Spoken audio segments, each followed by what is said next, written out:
It's both miserable and totally fun to scrap your initial plans for a TBR and just kind of see what happens.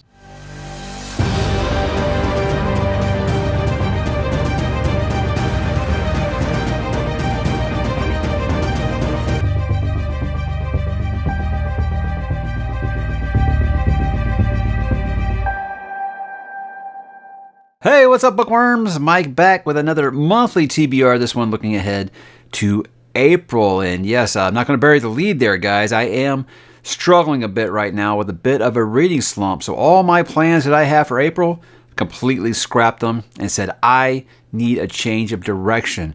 Kind of got burned out on some sci-fi fantasy, and I said, I need to take a break from it, at least for a couple of rounds here.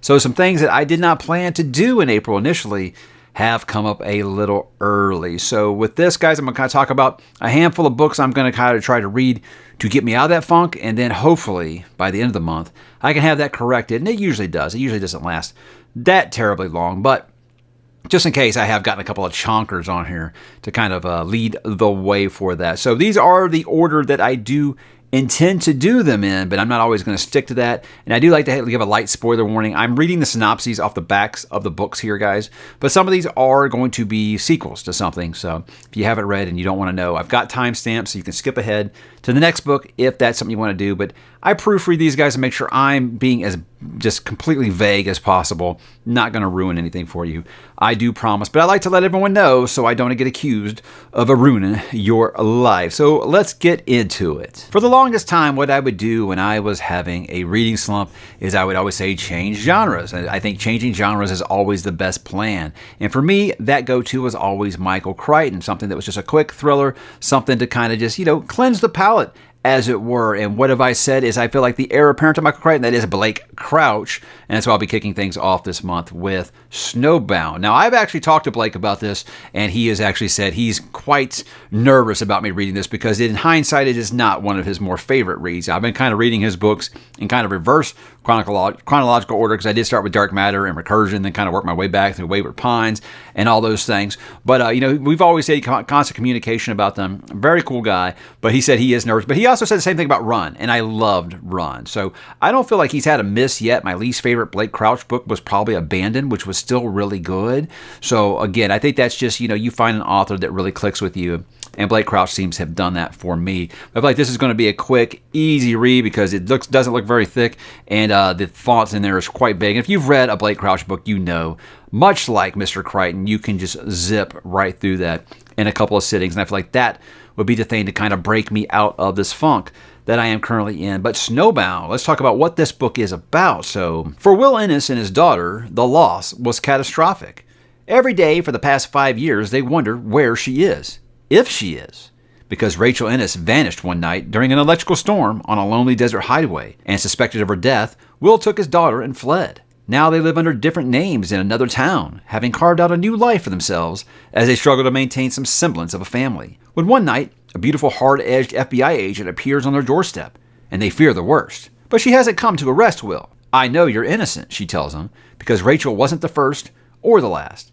Desperate for answers, Will and his daughter embark on a terrifying journey that spans 4,000 miles from the desert southwest to the wilds of Alaska, heading unaware into the heart of a nightmare because the truth is infinitely worse than they ever imagined. So for me, like I said, I think Blake Crouch books always have a great hook, and they always just take off like a rocket right away. You don't have to wait very long to get into the, I say that the not really the action necessarily, but just the thrill ride, because it very much, like I said, like Mr. Crichton, it is just like a techno thriller where you're going to just be gripped from go, and that sounds like quite a interesting concept there. It actually kind of has some similarities from the sound of it a little bit to the what Locked Doors, what Luther Kite, Andrew Z. Thomas books, and I like those quite a bit, so that would be cool. So again, Blake Crouch, the great slump buster. I have a feeling that won't change. Now, guys, something I've been doing lately is I've been dipping back into the multiverse, but as I've been kind of taking a pause on some of my rereads, I've just been going through some of that Richard Bachman stuff until I did get back to the rereads. Well, guys, there is no better time. The reread does re-begin here in April with Dreamcatcher. Now, this is a much maligned Stephen King book, and it's one of those things where in my memory, I didn't hate it as much as everyone else. I read it on release day. This is my first edition copy that I got the day that it came out. Thing was, is this was his first book after his accident, and he got hit by the vehicle.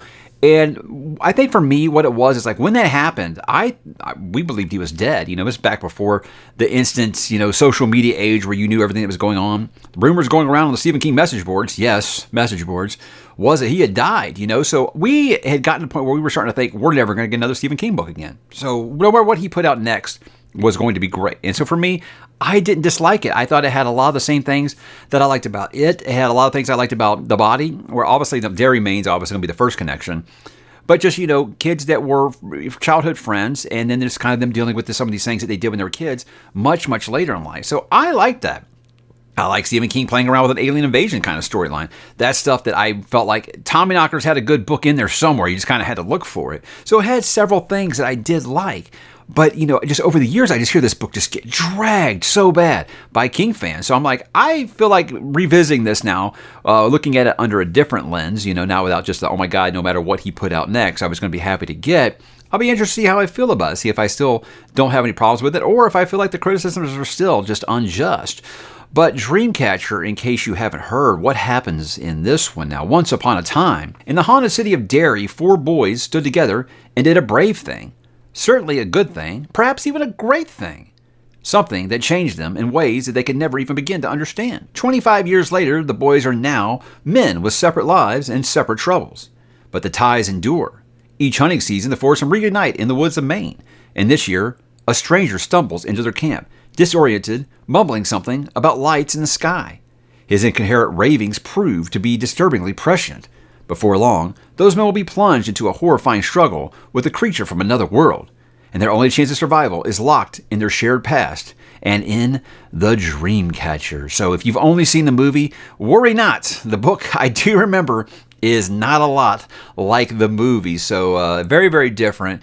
But I've been waiting to get back to the multiverse for a while. It was one of those things where I said, guys, I felt like I was looking at my TBR every month, and half of it was taken up with rereads. And I was like, I'm never going to be able to read all this stuff behind me. Never. No way. So I said I wanted to slow down the rereads, except the Stephen King ones, because it was something that I wanted to keep doing on the channel. And I felt like before I did updating my tier rankings, updating, the Into the Multiverse stuff, I wanted to reread a lot of these I haven't read since, I was a teenager or in my early 20s. I wanted to revisit some of these before I could talk about them really, really accurately, I felt like. So that's why I'll be returning, guys, finally.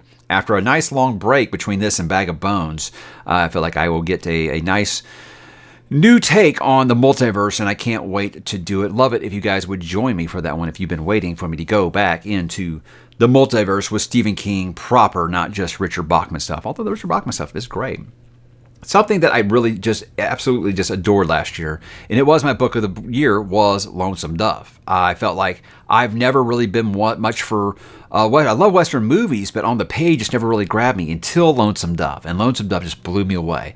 And I said, maybe I should put some more Westerns onto my TBR. So I started asking around. I asked Brian, which, by the way, get well soon, Brian. Please get well soon. We need you in our lives. We all really do. If you don't know, Brian Lee Durfee is in the hospital right now. And so throw a quick one to him and say just, hey, positive vibes coming your way, Brian. We hope you can kick out on 2. We would love to see you on these YouTube streets again and in our lives. But Brian was the one who had lots of recommendations for me for some Westerns. And the more I started thinking about it, I said, well, there's other great Larry McMurtry Westerns, so why don't I just stick with that? And that's why it's going to be Streets of Laredo. I knew I wanted to read this year, but like I said, because of this reading slump, I am moving it up. I originally had on my schedule for sometime in the summer, because my wife and I were going to read together when we go on our next trip together, which isn't until June.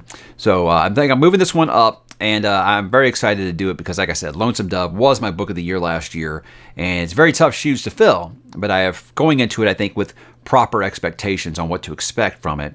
But from what I've heard from a lot of people, it's like, look, Lonesome Dove is one of the greatest books ever. All four of them are really good. All four of them are really, really good. So the sequel to one of my favorite books I've ever read is going to be very, very tough, but I'm excited to do it because I just feel like this guy just knows how to write characters on just another level, just so far above just about everyone else that I've read.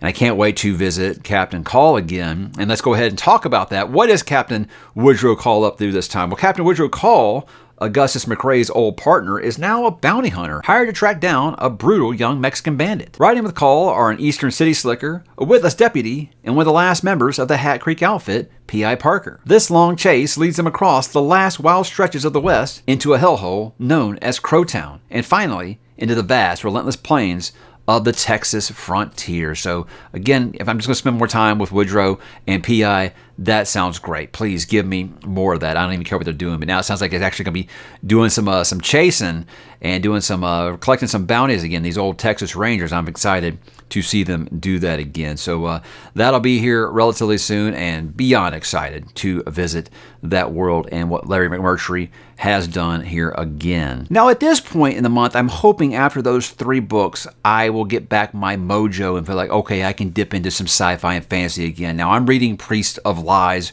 right now, and I don't feel like that's your prototypical, ancient medieval fantasy. It is something a little different, very much like a kind of a gangster story. So that's why I'd be sticking with the War for the Rose Throne and finishing that up. This is Priest of Gallows and Priest of Crowns, books 3 and 4, and I'll be wrapping that series up. Something I did with The Expanse, something I did with The Realm of the Elderlings, is I read those last 2 books in the series back to back, and I felt like it was really, really effective. And I think doing that this way with this series would be the way to go as well. So again, I'm reading Priest of Lies right now, so even I was a little apprehensive to put this kind of synopsis together here, but I did my best proofreading before I began. So what is the conclusion of this series about? And guys, this is going to be very, very vague. Trust me. So like I said, I'm not even to this point yet. So you have been warned, but again, I think you'll be okay. Thomas Piety has everything he ever wanted.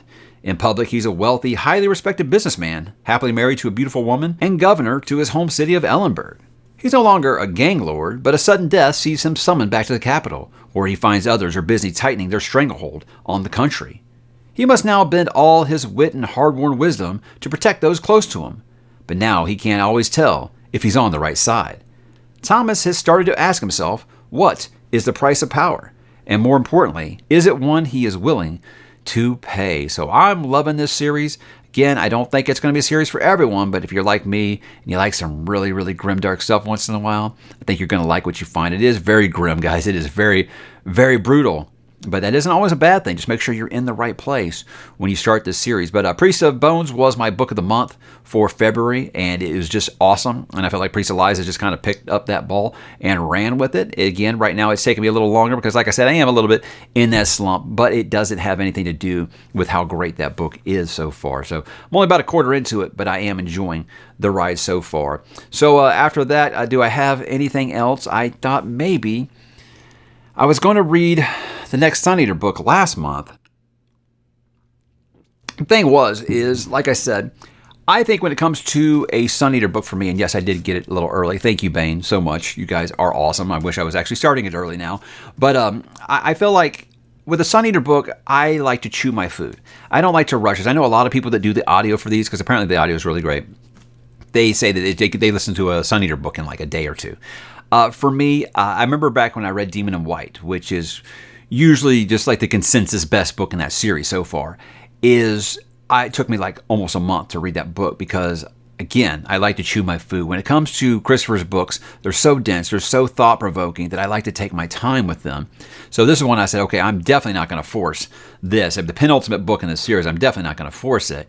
So with this, it just kind of depends on how I feel. How am I feeling by the end of the month? Have I gotten my groove back? Is my slump over? Am I ready to get back into some hardcore sci-fi? Well, then yes, I'll be picking this up because I am very excited about it. And I've heard lots of people say they think it is the best in the series now. So that's exciting for sure. I'm not going to talk about what the book's about because, guys, I did that last month. Watch last month's TBR video if you want to know what this book is about. But just know it is kind of a, let's just say, somewhat of a soft reboot for the series. I still think, obviously, no, you can't start with book 6. I guess you could.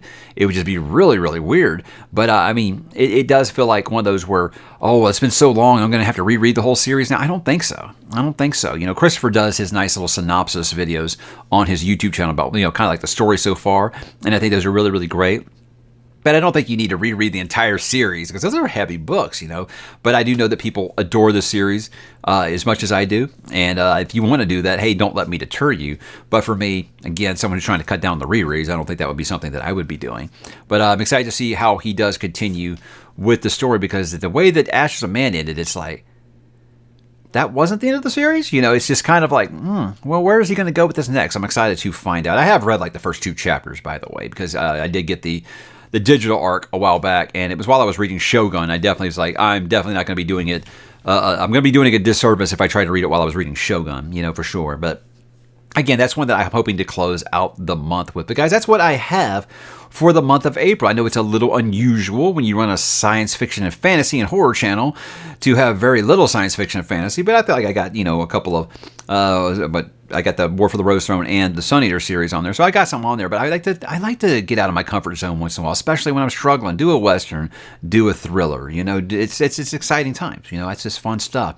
And anytime I can revisit the multiverse, I think it's going to be a fun month. So I think this is exactly what I need, and I like that I provided myself this flexibility this year to be able to do that. I'm not going to lie. It's terrifying. It is terrifying, and I'm in pure agony most of the time that I don't know what I'm reading 5 months from now, because that's usually the way that I do it.